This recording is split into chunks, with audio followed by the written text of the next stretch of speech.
We got the guy that put it all together, Jimmy Davis. Make sure that's clicked on. Is it clicked on? I'm clicked on. We got you, baby. Oh, Jim my goodness. Davis, the man who put all this together. You've been running around like a banshee, my friend. Chicken with my head chopped off. It's unbelievable, but what a wonderful job you've done. Thank you very much. I mean, it's all for the community. Yeah. And it's great to have things like this for the kids and for everybody to come out and enjoy. And everybody goes, why do you do it? It's so crazy. And how do you do it? But I just keep telling, the motivation is the community and knowing how much they love it and enjoy it. Dude, the why, I mean, they show up in droves. And we've already heard, I was talking to Kevin Brogan off stage, and he said, hey, we're going to make next year bigger and better. I mean, that ideology is one that is absolutely lockstep with yours. We talked about it when you had it the first time, when we interviewed the first time. For you, when you look at this, are you able to enjoy it, or are you already picturing next year's? Well, I've got some marketing people here that I work with as well from my staff. Yeah. And I've already told them, I'm like, get your marketing wheels working. How do we do it? How do we make it bigger and better next year? Obviously this was a challenge for us moving here. Yep. Trying to figure out how do we make this work as from where we were at the Austintown Plaza. And, thanks to Hollywood Gaming for stepping up with their staff and really welcoming us with open arms and saying, here's the blank canvas. What do you think? And us putting our heads together with them saying, okay, here's what we've done that works. And, obviously they're the experts in gambling, but they're also the experts in putting on events because they do all kinds of events, whether it's for the Kentucky Derby, whether it's for, they've got stuff going on, March Madness up at the sports book. They're familiar with it. So the two minds together made this creation here today, and we couldn't be happier. It's unbelievable. And I know that you've had a chance to talk to the guys coming through. We saw you chatting it up with Carlos, Hanford, Louie. I mean, we talked to Tom Broad as well. He doesn't fanboy out like the way we do. Do you fanboy out? Do you mark out a little bit? I don't. Okay. I don't. And we went to dinner last night with Carlos. Yeah. Took him over to Barry Dingles, one of the staples in Austintown. And, Sean's staff took really good care of us over there, and he absolutely loved the food. But check out Barry Dingles if you're watching. But sponsorship opportunity, right, Barry Dingles. Exactly. Barry Dingles. But, we got a chance to sit down. And to me, it's not fanboying out or going crazy because, to me, I just enjoy sitting down with those guys and asking Carlos the questions, just going, okay, 95 or 97, which was the better team? And then we're talking, and then to ask him questions like, okay, well, what was it like going from Cleveland Municipal Stadium to Jacobs Field? And, he's like, dude, I was like a kid on Christmas morning getting a brand new toy. Had to be. And so it's just fun to get to meet guys that you watch on the field and watch play, and you're excited to watch them play. But I've never really geeked out over guys. Probably the only guy would do that, and I've said, is Hulk Hogan. Really? Hulk Hogan's probably it. But, all the other athletes I've met Ben Roethlisberger. I've met Jack Lambert. I'm a big Steeler fan. Yeah. Hanging out with Louie last night was cool. We came over here and actually had dinner with them. I ate so much food last night. Oh, my goodness. I needed this today to work it all off. But so we hung out with Louie, and just to get to talk to him, it was, that to me, that's what makes it fun. But, no, I'm not a fanboy. And that's fair. I guess for me, one of the things we didn't talk about is why is this community so special to you now and growing up here doing all that stuff? Why has this always been so special for you to do this right here in Austintown, and why do you want these community members to kind of follow in your footsteps? Well, I tell everybody I was raised here in Austintown. My parents made a decision when my dad worked for General Electric. I'll tell everybody the story. He's worked 41 years. He retired from General Electric, but when the Youngstown land plant closed, my dad got transferred to Virginia. And I lived in Virginia for 3 years, and it's not home. It's just not. And so my parents had a decision to make when they came back, and could they live in Austintown? Would they live in Boardman? Would they live in Canfield? And they chose Austintown. And ever since then, my heart's fell in love with this community. And I ran for trustee back in 2009, and I was lucky enough to serve for 12 years, which, and it's tough to win election after election, and to get to do it those 3 times, it was great.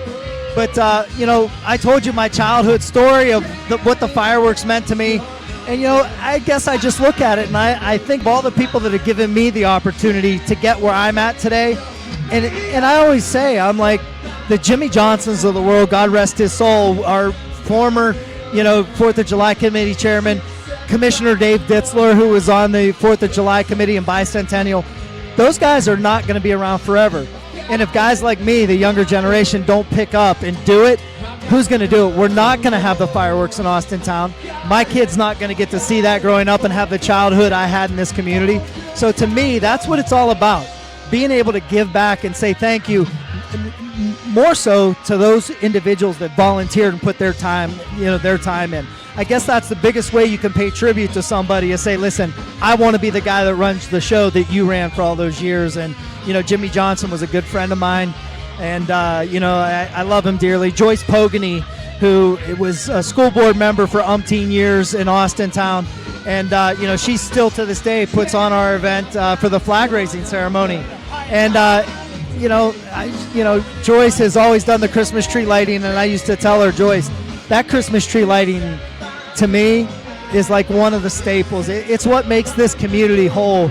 It's when you see 700 to 1,000 kids show up, in the snow in December, and they're lighting the Christmas lights, at the fire station. To me, it gives you chills just thinking about it, knowing that's this community, and not to brag about Austintown, but I'm going to do it. Have to. There's no other community that does what we do.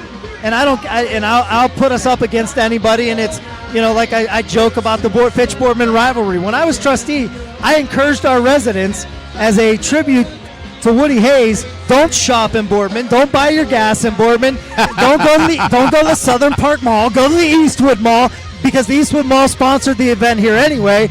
But I would tell them, don't do that. It's Fitch-Boardman week. We're playing Boardman. You can't, if we had the letter B somewhere, I'd start putting black X's on it. You know what I mean? And the Boardman trustees ate it up, and we would actually have cornhole games before, like at the tailgate lots before, just to have a good time with it. But to me, I love it. I love the Austintown community.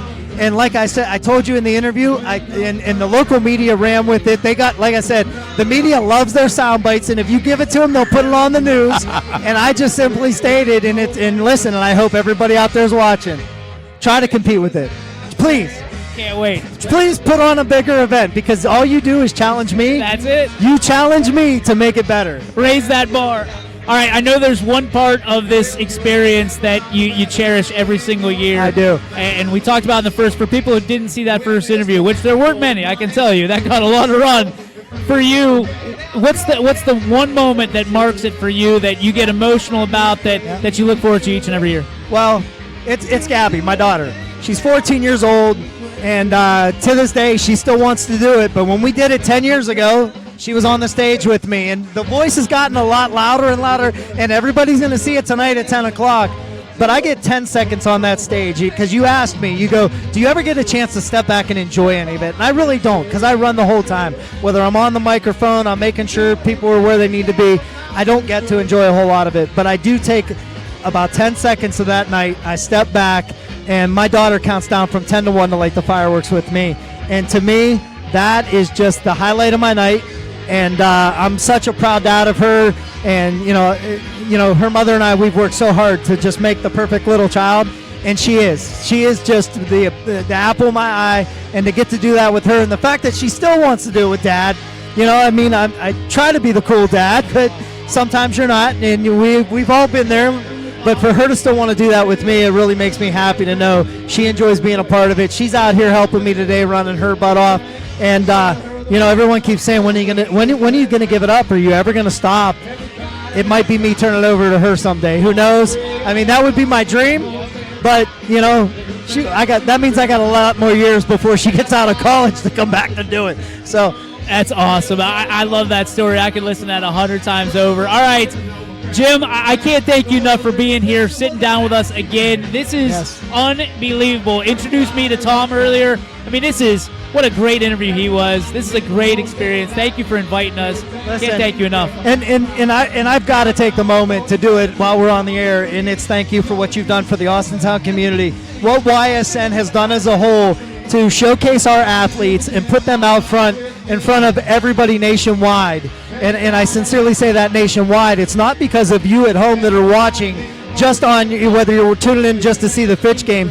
what those fans may not realize is what you're doing. You're getting our kids out in front of scouts everywhere. That a kid may end up in Washington State, in Florida, or all the way up in Maine. They're going all over the country because YSN has helped give them a venue to showcase their talents. And that's what it's all about, is making sure that these kids in the community have that opportunity, like I did, to grow up, be a Falcon, and be successful. And you've helped us do that. So I just want to publicly thank you. Thank you, buddy. I appreciate thank you very much. so Thanks much. for coming out and being a part of it. I know you got some really cool guys coming up later can't with Louie. wait. Yeah. Listen, I hope the guy behind the microphone's ready just to hit the mute button a couple of times, because those guys get wild when they tell their stories. We let it fly, baby. We're the internet. We're undefeated. Jim Davis, everybody. Thank you, guys. Thank you so much. We'll be back right after this on YSN.